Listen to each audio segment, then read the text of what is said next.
Hello everyone, আসসালামু আলাইকুম। সবাই কেমন আছেন? আলহামদুলিল্লাহ আমরা সবাই তো অনেক ভালো আছি। আপনাদের দোয়ায় আপনারা কেমন আছেন কমেন্টে অবশ্যই জানাবেন। তো আজকে রান্না করব আমি চিকেন। তো চিকেনটা রান্না করার জন্য আগে থেকে আদা, রসুন, পেঁয়াজ, তারপর হচ্ছে কিছু বাদাম বেটে একসাথে নিয়ে চলে আসলাম। তো অনেক ভাইয়েরা আমাকে জিজ্ঞেস করে আমার চিকেনের ভিডিও দেওয়ার জন্য। তো চিকেনের ভিডিও না অলরেডি অনেকগুলো ভিডিও আমার ফেসবুকে আছে, চাইলে আপনারা দেখতে পারেন, এবং আমার ইউটিউব চ্যানেলেও আছে। আমার ইউটিউব চ্যানেলের নাম হচ্ছে মিসেস সোনিয়া আক্তার অফিসিয়াল। তো ওখানে গিয়েও দেখতে পারেন, অনেকগুলো চিকেনের ভিডিও আছে আমার ওখানে। তো আজকে চিকেনটা আমি ঝোল করে রান্না করব, কারণ শরীরটা ভালো নেই, তার জন্য একটা দিয়ে সেরে ফেলবো।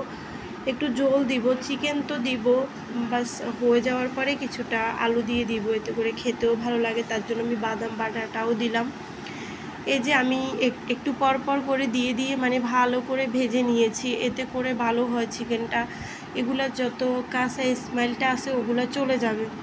তো ওগুলো চলে গেলে না চিকেনটা এমনিতে ভালো হয় খেতে।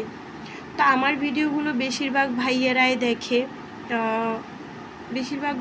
দেখে, দুই একটা আফু দেখে মনে হয়। তো ওই সকল ভাইয়াকে অনেক অনেক ধন্যবাদ আমাকে এভাবে আমার ভিডিও দেখার জন্য, আমাকে সাপোর্ট করার জন্য। এভাবেই আমার পাশে থাকবেন। তো চলেন, আমি হচ্ছে এগুলো ভেজে নিয়েছি। তারপরে হচ্ছে যে জিরা, ধনিয়া, তো হলুদ, মরিচ এগুলো পরিমাণ মতো দিয়ে আমি আমার মতো করে সুন্দর করে এটাও কষিয়ে নিব। মনে রাখবেন, যখন হলুদ মরিচ দিবেন মশলা, ওগুলো ভালো করে কষানোর চেষ্টা করবেন। যত বেশি কষাবেন অত বেশি আপনি চিকেনটা খেতে ভালো হবে। তো যাই হোক, এখানে আমি কাউকে শেখাচ্ছি না, কেউ এসে খারাপ কথা বলবেন না। আমি আমার মতো করে রান্না করি, আমি যতটুকু পারি আমার ফ্যামিলির জন্য ওটা চলে। তো আলহামদুলিল্লাহ, এই যে আমি সুন্দর করে কষিয়ে নিয়েছি, দেখেন তেলটা ছেড়ে দিয়েছে, তার মানে এটা আমার ভালো করে কষানি হয়ে গেছে। তো এখন আমি চিকেনটা দিয়ে দিব। আমার এই ভিডিওটা অনেক বেশি লং হয়ে গেছে।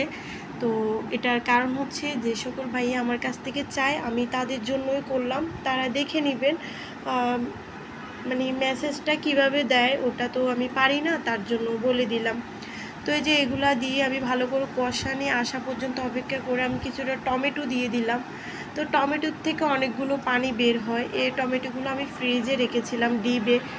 তো ওগুলা দিয়ে দেখেন এটাও খুব ভালো করে কষিয়ে গেছে একদম। মানে আমি কোনো রকম পানি এখানে অ্যাড করি নাই এখনো পর্যন্ত। তো এই যে দেখেন এই কষানির মধ্যে আমি হচ্ছে আলুটা দিয়ে দিব। তো আলুটা দিয়ে আরও কিছুক্ষণ আমি এটাও কষাবো। আমার এটা যখন কষানি হয়ে যাবে আমি পরিমাণ মতো ঝোল দিব। এই যে দেখেন কষানি হয়ে গেছে, তো এখন আমি পরিমাণ মতো ঝোলটা দিয়ে দিব। ঝোলটা দিয়ে এটাও আমি ভালো করে এখন রান্না করে নিব। আমার আর কোনো কাজ নেই, আমার রান্নাটা কমপ্লিট, শুধু এটা পানিটা টানা পর্যন্ত অপেক্ষা করব। অলরেডি কিন্তু আমার মাংস হয়েই গেছে।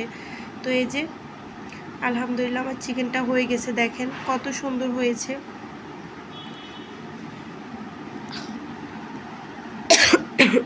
সরি, বললাম না অসুস্থ, তার জন্য কাশতে হলো।